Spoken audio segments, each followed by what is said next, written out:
"You're just being dramatic again," my dad said, barely looking up from his phone as I clutched my stomach in agony. Amanda would never do something like that.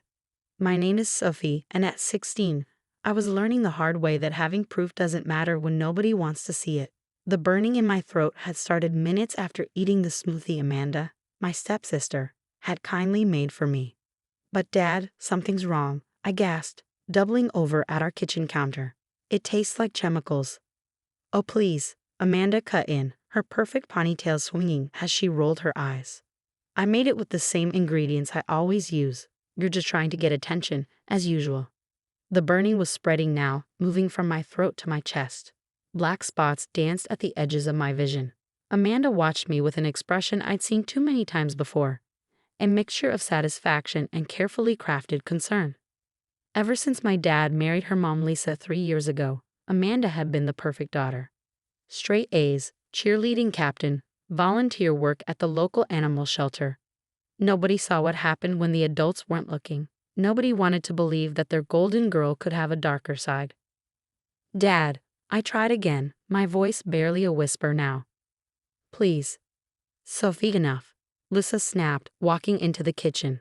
"Amanda was kind enough to make you a healthy breakfast, and this is how you thank her? By accusing her of what? Poisoning you." The room was spinning. I grabbed the smoothie cup with trembling hands, but Lisa snatched it away. "I'll throw this out since you're being so ungrateful," she said, dumping the contents into the sink before I could stop her. There went my evidence. I stumbled toward the front door, knowing I needed help but not sure where to find it. My mom would have believed me, would have rushed me to the hospital in a heartbeat. But she passed away 4 years ago, leaving me with a dad who seemed to forget I existed once he found his new family. That's when I saw Mrs. Martinez through our front window, watering her roses next door. She'd been our neighbor for years, a retired ER nurse who'd often watched me after school before my mom died. "Where do you think you're going?" Lisa demanded as I lurched toward the door. "Probably to make up more stories to the neighbors," Amanda added sweetly. "You know how she likes to exaggerate, Mom." I made it to our front yard before my legs gave out. The last thing I heard was Mrs. Martinez shouting my name, her watering can clattering to the ground as she ran toward me. I woke up to the steady beep of hospital monitors and Mrs. Martinez's concerned face. "There you are, sweetheart," she said softly, squeezing my hand. "You gave us quite a scare." "The smoothie," I croaked, my throat feeling like I'd swallowed glass. "Amanda." I know Mrs. Martinez's expression hardened. "I saw her making it this morning through my kitchen window. Saw her adding something from a bottle she pulled from her pocket. I was about to come over and warn you, but you drank it so fast." Tears slid down my cheeks. Finally, someone had seen it. Someone believed me. "We've already run toxicology tests," a doctor said, stepping into the room. "The results are concerning. You had a significant amount of cleaning fluid in your system. If Mrs. Martinez hadn't gotten you here so quickly."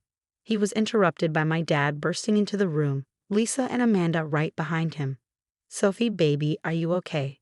He looked terrified, nothing like the dismissive man from this morning. They're saying you were poisoned."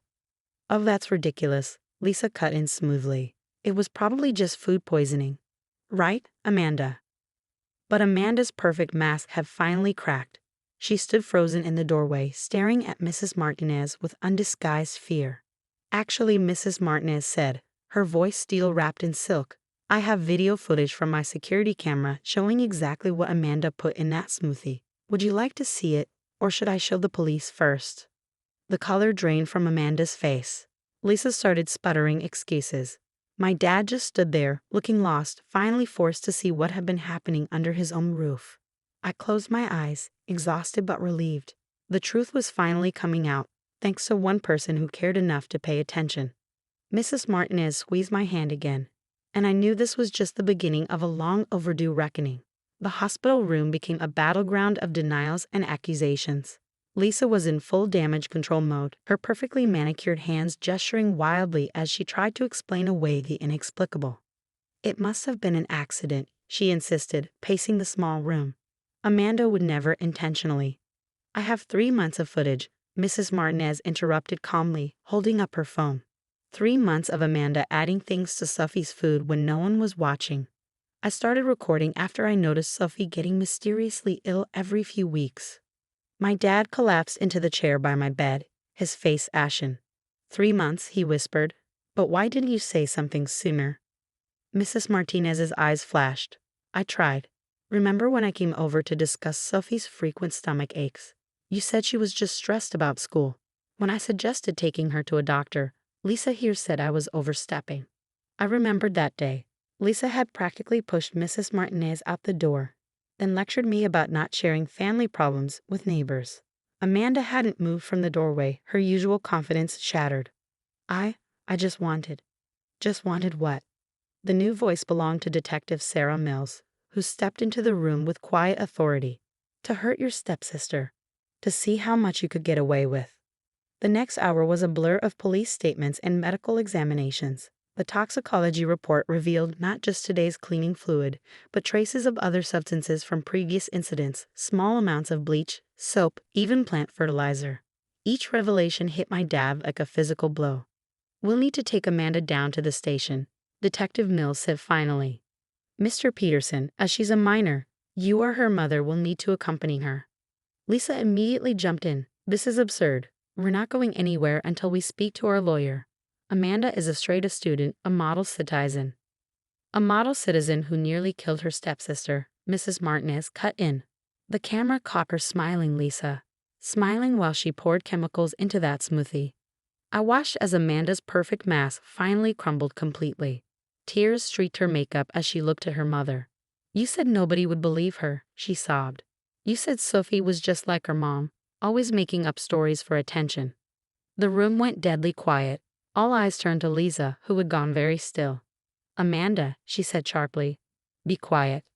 But Amanda was beyond control now, years of carefully constructed perfection shattering. You told me to put her in her place. Said we had to show her she couldn't compete with us. That if she got sick enough, maybe she'd go live with her aunt and stop ruining our perfect family. My dad made a sound like he'd been punched. Lisa, you knew? Lisa's face contorted. She was ruining everything. Always moping about her dead mother, making you feel guilty, taking up space in our home. Amanda was supposed to just scare her a little, not. Detective Mills stepped forward. Mrs. Peterson, I'm going to need you to come with me as well. As they led Amanda and Lisa away, I caught a glimpse of my stepsister's face.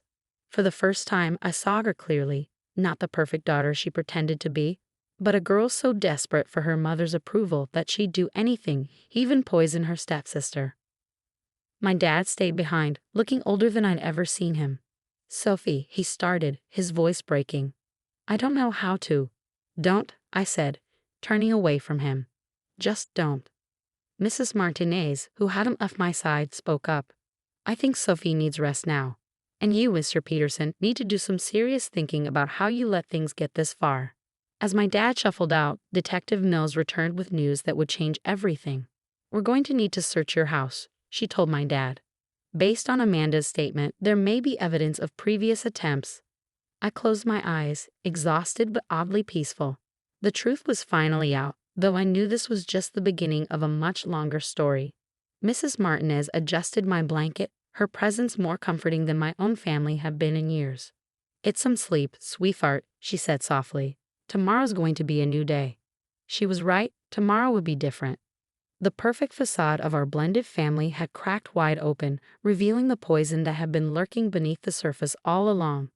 As I drifted off to sleep, I wondered what other truths would come to light in the days ahead. 3 weeks after the incident, I sat in Mrs. Martinez's sunlit kitchen, watching her prepare breakfast. Real breakfast, not the health smoothies that had landed me in the hospital. The changes in my life since that day felt almost surreal. Amanda and Lisa were facing serious charges. My stepsister had been placed in a juvenile detention center with mandatory psychological counseling, while Lisa was out on bail, staying with relatives in another state. The investigation had revealed a disturbing pattern of manipulation and abuse, with Lisa as the orchestrator and Amanda as her willing accomplice. Your pancakes are getting cold, Mrs. Martinez said gently, pulling me from my thoughts. Since my release from the hospital, I've been staying with her while my dad tried to figure out how to be a father again. Thanks for everything, I said, meaning so much more than just breakfast. I don't know what would have happened if you hadn't been watching out for me. She sat down across from me, her kind eyes serious. You know, your mother and I were good friends. She made me promise to keep an eye on you if anything ever happened to her. I just wish I'd done more sooner. A knock at the door interrupted us. It was my dad, looking uncomfortable in a way that had become familiar over the past weeks. He'd been coming by every morning, trying to rebuild what his negligence had broken. Ready for school? He asked, hovering in the doorway. He wasn't allowed to have me stay at our house yet, not until the investigation was complete and the authorities were sure it was safe. Almost, I replied, finishing my pancakes. The awkwardness between us was still heavy, but it was different now. He was trying, really trying, for the first time since Mom died. At school, things had changed too. The story had gotten out, of course. In a small town, something like this couldn't stay quiet. Amanda's friends, who used to join in her subtle bullying, now avoided eye contact in the hallways. Teachers who had praised my stepsister's perfectionism while ignoring my struggles were suddenly extra attentive. Sophie, my dad said as we pulled up to the school, I have something to tell you. I've been talking with your Aunt Sarah, your mom's sister. My heart skipped. Aunt Sarah had distanced herself after Dad married Lisa, who made it clear she didn't want my mom's family interfering with our new life. She's moving back to town, he continued, and I think maybe you should live with her for a while. Not because I don't want you, he added quickly, seeing my expression, but because I need to work on myself, on being the father you deserve. And until then, you need someone who can give you the stability I failed to provide. Tears pricked at my eyes, but they weren't entirely sad ones. This was the first time since Mom died that Dad had put my needs before his own desires. Mrs. Martinez can still be part of your life, of course, he added. She's proven to be more family to you than, he trailed off, the weight of his failures hanging in the air. After school, I found Mrs. Martinez waiting in her garden. She smiled as I approached, but I could tell she already knew about the arrangement with Aunt Sarah. Your father called, she confirmed. I think it's a good decision. Sarah was always more like your mother, strong, protective, unwilling to look the other way when something's wrong. I hugged her impulsively. You're not getting rid of me that easily. I'll still come over for pancakes. You better, she laughed, then turned serious. You know, watching you these past weeks, seeing how you've handled everything, you're so much like your mother. She would be proud of you. That weekend, Aunt Sarah arrived with a moving truck and a determination to set things right. As we unpacked my things in her guest room, soon to be my room, she told me stories about Mom, stories Lisa had tried to make me forget. Dad came by to help, working alongside Aunt Sarah with an awkward but genuine effort to make amends. They even managed to share a laugh over an old photo they found of Mom, both acknowledging the void her loss had created and the different ways they tried to fill it. Mrs. Martinez brought over a housewarming dinner, and as we all sat around Aunt Sarah's dining table, I felt something I hadn't experienced in years. The warmth of being surrounded by people who truly cared about my well-being. The road ahead wouldn't be easy. There would still be court dates, therapy sessions, and moments of dealing with the trauma of what Amanda and Lisa had done. But for the first time since Mom died, I wasn't facing it alone. To new beginnings, Aunt Sarah proposed, raising her glass. And to keeping our eyes open, Mrs. Martinez added meaningfully. To family, Dad said quietly, and doing better. I looked around at these three adults, each playing a different but vital role in my recovery and future. This wasn't the family I was born into, or even the one Dad had tried to force with Lisa and Amanda. This was something better, a family built on truth, protection, and genuine love. To real family, I echoed and meant it with all my heart.